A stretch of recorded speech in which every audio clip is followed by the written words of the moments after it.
Podcasts on UNC-TV.org are made possible through the financial contributions of viewers like you, who invite you to join them in supporting UNC-TV.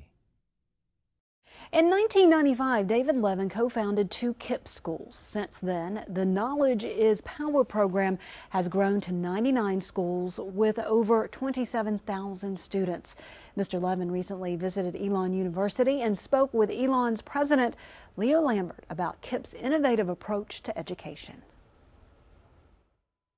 Dave Levin, thank you for joining us at Elon. Oh, thanks for having me. I'm thrilled to be here. We're delighted to have you. Tell me how KIPP schools are different from a traditional public school. What's your elevator message about that question? Yeah, so there are 99 KIPP schools in 20 states serving about 28,000 kids. And there are 5 things common to all KIPP schools.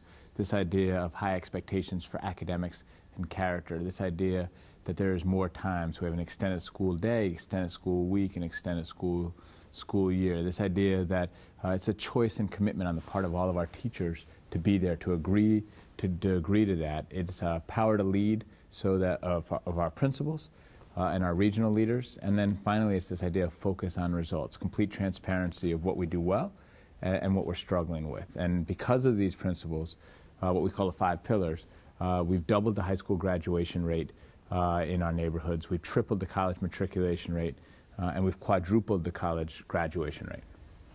How do you recruit the best teachers for KIPP schools? Yeah, so you know, we have 2 KIPP schools here in North Carolina, one in Charlotte and one in Gaston, and we are always looking for great folks, and this is how we recruit. So if there's anyone watching who is an outstanding teacher, we're always looking. And what makes teachers, so I mean, some of it is just simply, you know, people want, I mean, good salaries matter, right? But also working as part of a team matters, and getting support from your principal matters, right? And KIPP schools work because we have outstanding principals and outstanding teachers working as a team.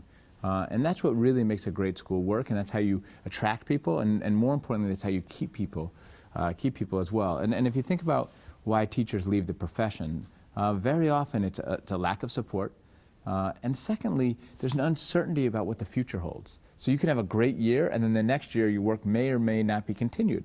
At KIPP, you know your work will be continued, pre-K through 12th grade, and then through college. How would a teacher's salary at a KIPP school be different from, say, a starting teacher's salary in a traditional North Carolina school? Yeah, so in all of our KIPP schools, we generally, our teachers' base pay is the same as what it would be at a regular public school, and then it's roughly 20% more than that. Wow. Tell me about your thoughts about why you think American children are lagging behind their international counterparts in tests of science and mathematics and reading. Yeah. So I mean, I think when you look at what you described, sort of how America is lagging behind, it comes down to expectations and accountability. So we're simply not expecting enough of our public schools. So the rigor of what is expected is too low, and then the accountability for delivering those results is too low. And therefore, as kids fall behind, there's no accountability for them to catch up, and it just gets worse over time. So you see our 4th graders are half as far as behind as our 8th graders, right? So that gap doubles, and then it continues to over time. And so I think it's a combination of those 2 things, expectations and accountability. And are you seeing some of the best practices from KIPP translated into traditional school systems? Yeah, absolutely. I mean, you're starting, I mean, on a basic level, kids are going to school longer. And I think that's in large part to folks seeing the success of schools like of KIPP. Secondly, you're starting to see districts now really try to use their data more systematically, right? So first of all, they're making it public, which is a great thing.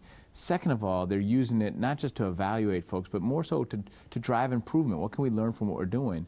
And those things have been sort of central to KIPP's success from the very beginning. And the other thing, which is hard in today's times with the economy the way it is, I mean, part of what KIPP has done is our kids go to school from 7:25 to 5. They go to school on Saturdays. They go to school during the summer.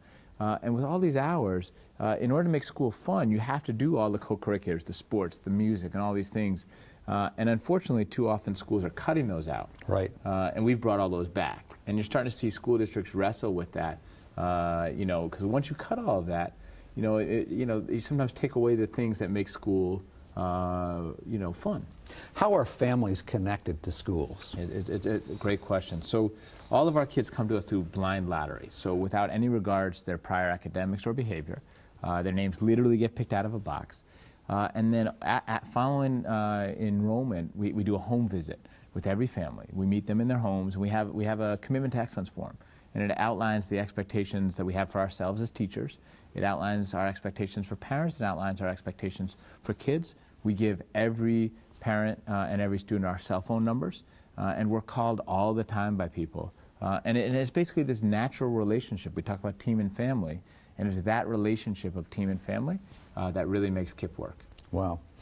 Tell me about how a KIPP classroom is going to be shaped by technology in coming years. Yeah, I mean, technology over the next 5-10 years is going to fundamentally transform what classrooms look like, both at KIPP and elsewhere. And it'll be in really three main areas, I think. One is this idea of what teachers are able to deliver, right? So this idea, before you get to the part of like, will technology ever replace teachers, which we actually don't think is doable, how teachers deliver instruction will be fundamentally changed. What you can produce on video, what you can have in an iPad in front of kids, the type of multimedia stuff you can bring in to do a science lesson, fundamentally changed. Second, the idea of independent practice, right? No longer will kids have to all move in the same, do the same activity at the same time in the same way. They'll be able to work much more independently on a much more sort of adaptive way based on their own individual needs, right? So what the kids learn will change, how they practice it will change, and then how teachers use data will fundamentally change, because data will be much more real time. You'll be able to get it pretty close to instantly. You'll know where your kids need help, and ideally you'll have a menu of activities that will, and resources that will allow you to adjust what you do. And those three things are going to happen at KIPP over the next stretch, and will happen everywhere. You are the father of two young boys. I am, Max and Zach. Are you optimistic about the America they're going to inherit from us? I'm incredibly optimistic. There's plenty of reason to be concerned, but I'm optimistic because I think we've always solved our problems, and this is a huge problem. But I think what you're starting to see now is you're starting to see more and more young people get committed to becoming teachers. You're starting to see more and more young people get committed to these public causes. And as that happens, that's what gives me hope for how this will be solved for Max and Zach. That's why I'm here at Elan, because the more we can talk to college kids and say, look, you know, the solutions are for you to build. The solutions are yours to bring to the next generation. And the more and more I'm on college campuses, the more you hear from college kids that they're eager for the challenge. Dave Levin, thank you for joining us today, and thank you for your insights. Thank you for having me. If you'd like to learn more about David Levin's work, watch UNC-TV Thursday night at 10. David Levin will be part of a panel discussion taped at Elon University, moderated by NBC's Brian Williams, about the top issues facing the nation. The program is titled "We Can Be Better: Courageous Voices Confront Our Greatest Challenges." Podcasts on UNCTV.org are made possible through the financial contributions of viewers like you, who invite you to join them in supporting UNC-TV.